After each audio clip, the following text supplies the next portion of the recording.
Assalamualaikum warahmatullahi wabarakatuh. Halo semuanya, jumpa lagi dengan saya Chow Sing Sing, kurator dari podcast Horror Night Story.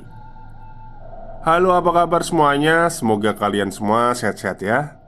Dan seperti biasa, pada malam hari ini saya kembali dan akan menghadirkan sebuah kisah mistis untuk kalian semua. Kisah mistis kali ini saya datangkan dari tweet Twitternya Mas Paimoto lagi, yang menceritakan tentang sesosok penunggu yang ada di sebuah kebun. Oke, daripada kita berlama-lama, mari kita simak ceritanya. Ini cerita yang aku alami ketika aku masih SD, semasa masih tinggal di desa. Waktu itu, bendungan tua di desaku sedang dalam masa perbaikan. Bendungan ini terletak di sisi selatan desa, membendung sungai yang dikelilingi oleh kebun-kebun milik warga. Sisi kiri sungai adalah kebun lada, dan sisi kanannya adalah kebun duku. Posisi sungai lebih rendah dari posisi kebun. Jadi, kebun ini semacam berada di atas tebing, setinggi tubuh orang dewasa. Di desaku memang ada kebiasaan mandi siang, yaitu sekitar jam setengah dua atau jam 2. Beberapa warga akan turun mandi ke sungai. Namun, ada pantangan juga dilarang mandi di saat matahari tepat di atas kepala atau jam 12 tet. Konon, pada saat itulah penyakit, dalam artian sebenarnya itu atau kiasan, penyakit itu lewat melalui sungai. Oh, maksudnya itu kesialan mungkin ya, kesialan gitu ya. Hari itu beberapa temanku, Yogi, Mega, Desi, Putra, dan Mira, mengajakku untuk mandi ke bendungan. Wah, mandi sama perempuan. Kita bisa main prosotan di dinding bendungan, pasti seru kok, kata Yogi dengan semangat. Nanti kita tebang aja pisang di kebun kajut, Nenek Jamil, untuk berenang, lanjut Mega yang tidak kalah semangat. Ya udahlah, ayo kita mandi di sungai, kata Putra, disambut dengan anggukan Desi dan Mira. Aku hanya diam, menimbang ikut dengan mereka atau tidak. Yogi yang melihat aku cuma diam dan bertanya, "Kenapa kamu diam aja? Ayo ikut kami mandi." Mungkin gak ya diizinkan sama mamaku, Gi?" jawabku. "Biar aku aja yang pamitkan kamu ke bibi," kata Yogi meyakinkan. Setelah teman-teman yang lain bersiap-siap, kami pun menuju rumahku. Sesampainya di rumah, Yogi yang masih ada hubungan keluargaku ini minta izin kepada mamaku. "Bi, kami izin mau mandi bareng-bareng di sungai." Mendengar permintaan Yogi, mamaku langsung menolak mentah-mentah. Enggak saya izinkan. Ini tengah hari loh. Nanti kalau ada apa-apa sama kalian gimana? Kalian semua itu anak-anak.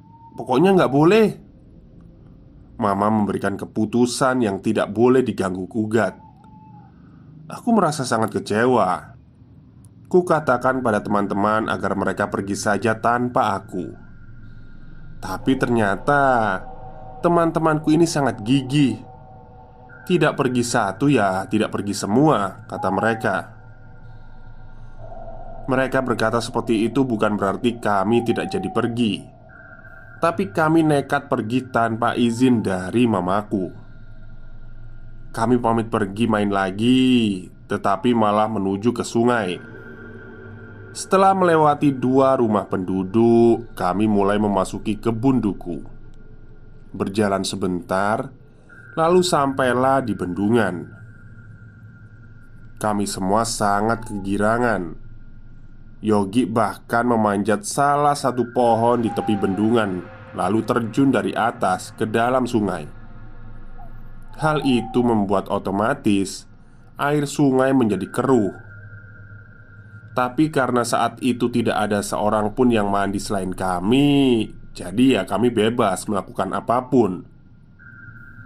Jika saja saat itu adalah jamnya mandi siang, maka kami akan dimarahi karena kelakuan itu. Singkat cerita, aku pun merasa bosan, lalu berenang menuju hilir bendungan. Sedangkan teman-temanku masih di atas bendungan dengan kesibukan masing-masing. Aku mengapung di air dengan posisi telentang, memandangi pepohonan dan langit. Beberapa saat kemudian, aku menoleh ke arah kebun lada di atas tebing. Mataku menangkap sesosok dengan baju putih berdiri agak sedikit menunduk. Dia sedang memperhatikan aku. Awalnya aku pikir itulah pasti Wawak pemilik kebun yang mau menyuruhku pulang karena kami mandi di sungai di tengah hari. Namun, setelah aku melihat wajahnya lebih lama dan dalam, aku menyadari ada keanehan. Wajahnya sangat panjang, tidak memiliki alis. Rambutnya juga panjang bergelombang. Dan yang paling aneh itu matanya. Matanya besar, mirip seperti mata alien di film. Nyaris hitam, tanpa ada warna putih sama sekali. Dan matanya tidak berkedip sama sekali. Memang, menurut cerita beberapa temanku, di dekat kebun lada itu dipercaya ada lubang segugu. Segugu itu makhluk menyerupai manusia, berbulu bertelapak kaki terbalik, dan tidak memiliki cekungan di bawah hidungnya. Walaupun begitu, aku masih sempat melotot ke arahnya. Dia balas melotot, dan saat itulah aku melihat tidak ada cekungan di bawah hidungnya. Aku bergegas naik ke tepian, berjalan tersaruk-saruk di antara bebatuan sungai. Aku merasa sangat ketakutan. Untungnya aku melihat seorang nenek, tapi ini beneran manusia ya. Tetanggaku sedang berjalan menuju sungai.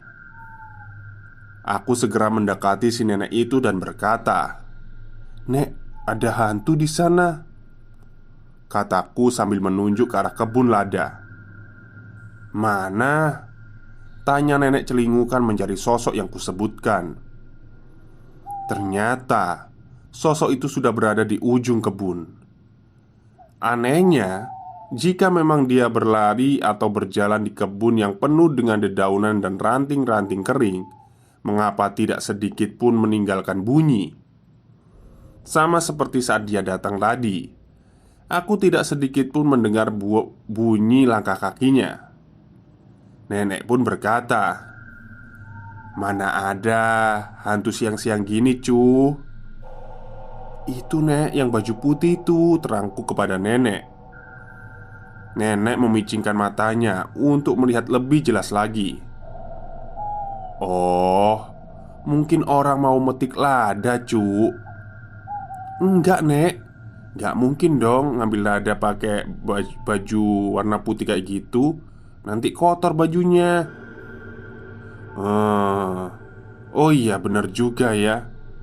Terus gak kedengeran suaranya lagi." Akhirnya nenek setuju dengan apa yang kukatakan. "Makanya cu, jangan suka mandi siang hari. Itulah saat penyakit lewat. Cepatlah pulang ke rumah." Setelahnya aku pulang ke rumah tanpa memberitahu teman-temanku. Besoknya aku demam. Kalau kata orang kami itu namanya kebihau. Setelahnya aku jarang mandi ke sungai. Tamat. Oke, itulah cerita singkat dari Mas Paimoto tentang hantu penunggu kebun lada.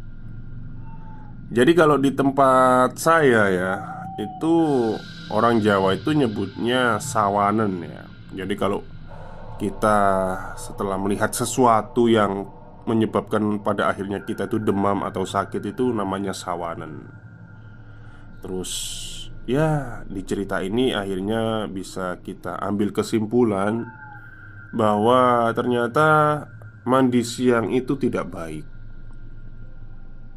Tapi ya tergantung ya daerahnya masing-masing. Atau mungkin itu kan zaman dulu ya. Takutnya kan mitos-mitos yang beredar. Kalau sekarang ya mau mandi siang ya nggak apa-apa dong. Kalau kulit lengket kan nggak enak juga. Oke, mungkin itu saja yang bisa saya sampaikan pada malam hari ini. Kurang lebihnya saya mohon maaf. Wassalamualaikum warahmatullahi wabarakatuh.